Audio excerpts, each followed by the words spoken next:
before the floor, and the legislators have to vote one way or the other.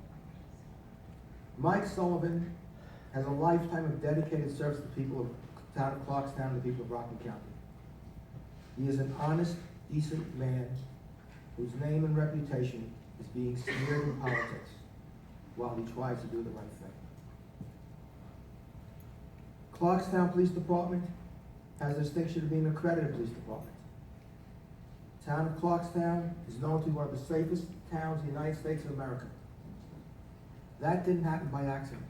It happened under the watch of Mike Sullivan.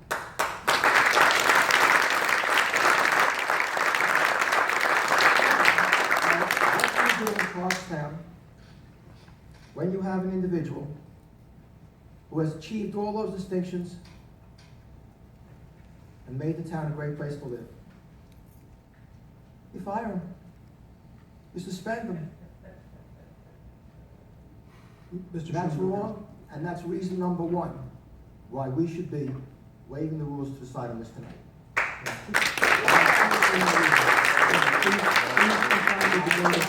To the waiver of the rules. I am trying to do that, sir, and I just did, and I will continue. And if you don't recall, when Legislator Hofstein was speaking, I said to you, let the man speak. I didn't agree with what he said, but I said, let him speak.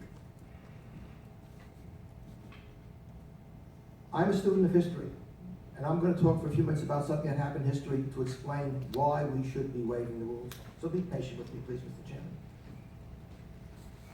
On Monday, October 20th, 1973, President Nixon discharged the special prosecutor in the Watergate crisis, Archibald Cox. The president also abolished the office of special prosecutor. I was a young lawyer then, I remember it well. The President of the United States turned to the Attorney General, Elliot L. Richardson, and told him to fire Archibald Cox. Rather than fire Cox, Elliot Richardson resigned. The President of the United States then asked Deputy Attorney General William D. Ruckelshaus, more than asked, told him to fire Archibald Cox. When Ruckelshaus was told that, rather than do that, he resigned. Finally, the President turned to Solicitor General of the United States, who then was the next in line in succession, named Robert H. Bork. You might remember because some years later he was nominated to the United States Supreme Court but didn't get appointed. He carried out the President's order to fire Cox. These dramatic developments were announced at the White House at 8:25 p.m.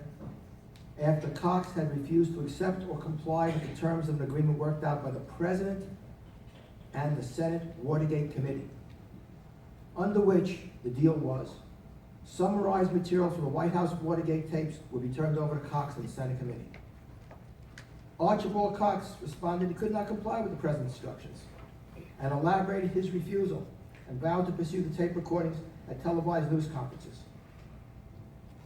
That's what led to Archibald Cox being fired. Cox said, and I'm going to quote, "Whether ours shall continue to be a government of laws and not of men is now for Congress and ultimately the American people." Close quote. Cox, as we all know now, looking back, which we didn't know then, on October 10th, 1973, was getting very, very close to the President's involvement in Watergate burglary. And the President wanted to silence Cox. Now we all know how that ended. Let's talk about today in Rockland County, bearing in mind what happened in history. And when I read this to you, tell me if it sounds familiar. A Clarkstown police sergeant filed a federal civil rights lawsuit against Clarkstown officials, claiming they ordered him off a specialized investigative unit because he looked into a dismissed police officer's $218,000 contribution towards several Republican campaigns, including his own town supervisor, George Holmes. The suit brought by Detective Sergeant Stephen Cole Hatchett claims that in an email exchange he had with the Journal News reporter earlier this year was used by town officials as a way to punish him for offering his on-the-record contribution. The filing of the lawsuit came 2 days after Clarkstown Police Chief Michael Sullivan was suspended, an action that the suit claims is related to his objections to reinstate the terminated officer's position.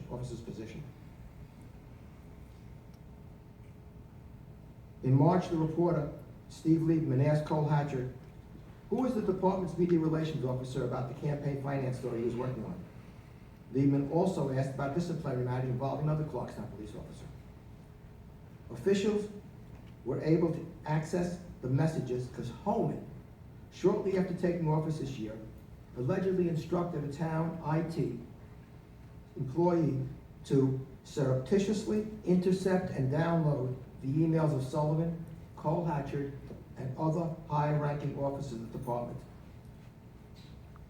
See if this starts to sound familiar. Cole Hatchard declined to discuss with Liebman the officer's status since it was a personnel matter. Holman, along with the town board of Clarkstown, used the emails as a way to launch an internal investigation in late June. Cole Hatchard, a 32-year veteran of the force, was ultimately removed from his position as director of the Rockland County Strategic Intelligence Unit. By the way, you have to know what the Strategic Intelligence Unit is. It's a Rockland County unit.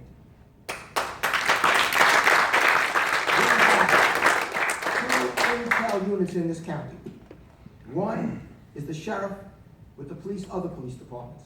The second one, which is 4 or 5 years old, is the district attorney with the town of Clarkstown. Clarkstown provides 2 full-time officers, and Detective Sergeant Cole Hatch was one of them, to the intel unit. It's a Rockland County unit. We have an obligation as legislators to see that that unit is properly taken care of, properly staffed, and not interfere with politically.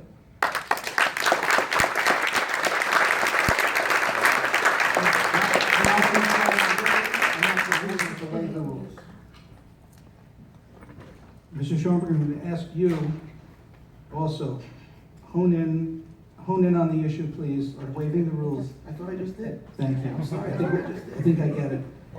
Please, let's try and bring it to a close here. Thank you. I want to talk for a few minutes about Chief Sullivan and how this is interrelated to him.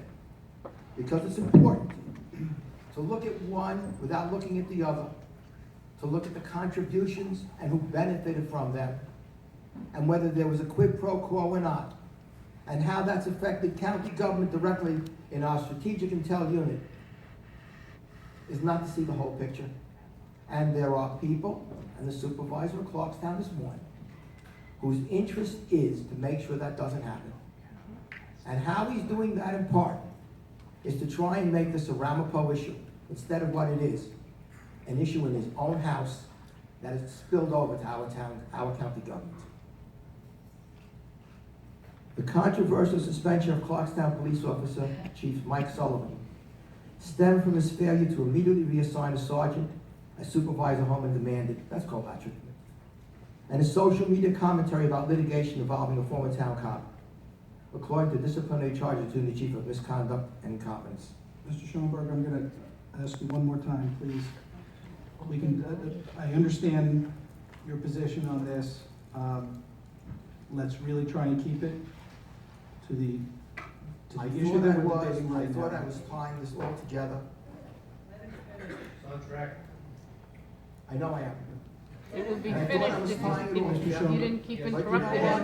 him. No, let me just say It would be one finished second. if you didn't I'm gonna keep say one or two more interrupting him. seconds. There's no one sitting in this building, in this place tonight, Democrat or Republican, sitting up here, or people sitting in the audience who don't know what I'm about to say. So I will honor the chair's wishes and I will stop at this point. But this is here for a number of reasons. I want to quote Legislator Hofstein. When one governmental body fails to carry out its responsibility, then it is okay for another government to intervene. He just said it. And I just showed it. So that's reason number 3 for waiving the rules.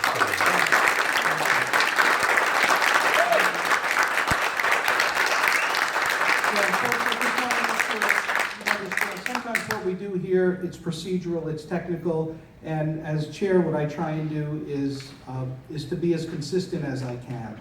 It has nothing to do with stifling debate. Believe me, I support waiving the rules. and I will vote as such, but it's a matter of being consistent and making sure that no one could ever turn and say that I favored one legislator over another. I try and maintain consistent operation of the rules here at the legislature. Anyone else on the question of waiving the rules?